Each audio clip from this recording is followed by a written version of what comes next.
Keith, 4 ministers at once. This seems like another serious blow for the Liberal government.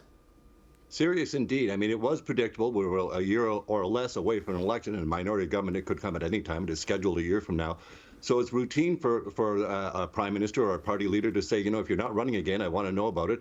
And so we had 4 cabinet ministers today say, well, that's us. It hurts, even though all 4 cabinet ministers, you know, they said that they, you know, all still support Trudeau. But this mass resignation comes at a time when, of course, we're hearing about a big caucus revolt brewing underneath that wants the prime minister to go because they don't think he can win the next election because they're trailing so badly in the polls. So this is not really a big surprise, but it still hurts the government and hurts Prime Minister Trudeau's position as Liberal Party leader. Yeah, the timing of this seems not ideal, to say the least. Who do the Liberals have who could possibly fill these positions?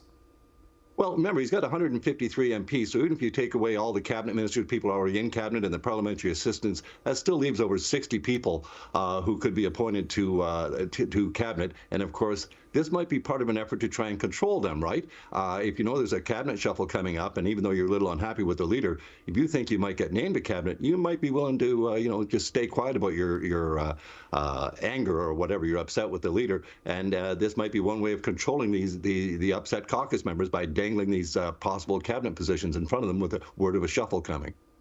Now, there are these reports that the caucus is going to ask him to step aside Justin Trudeau at the next caucus meeting. You know, we've talked about this before. You know, before we've made it pretty clear he's not going to listen to experts.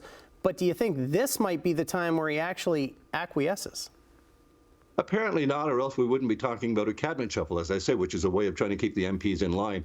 But I still think it depends on how many MPs at that caucus meeting next week come forward, whether they sign a letter or go up to the microphones and speak at caucus. I mean, if it's just 4 members or if it's 14 backbenchers, that's still a sizable number. But all of a sudden, if it's 20 or 24, that's a pretty big revolt and something that the Prime Minister will have to deal with. But at this point, he still seems to be, you know, sticking to his game plan if he's going to lead them into the next election, his 4th as Liberal Party leader. One other topic, well, I got you. In a speech at the Empire Club of Canada today, the Premier, Doug Ford, saying it will be important to work with whoever wins next month's U.S. presidential election. Take a listen to what he had to say. It's not an overstatement to say next month's presidential election and the upcoming review of the United States-Mexico-Canada agreement is more consequential than anything else on the horizon to our economy. Ford was also calling on the feds to pause the Digital Services Act tax, saying it's angering our, quote, American friends. What do you make of the Premier's comments today? Well, Premier Ford is now leader of the Council of Federation, which is the group of premiers, provincial premiers and territorial premiers. So he's going to start taking on some national issues. He calls the digital services tax just a tax on the American companies. He says the Americans hate that, and they see it as, you know, Canada taking action against them. So he wants to convince the Americans, you know, he wants to stop this Buy America policy that seems to be growing and make it a Buy North American or Can USA, whatever. And so he says if we start taking these types of tax actions against them, it's going to hurt Canada's positions, whoever wins the election, whether it's Trump or Harris. All right, that's political analyst Keith Leslie. Keith, always a pleasure. Thank you.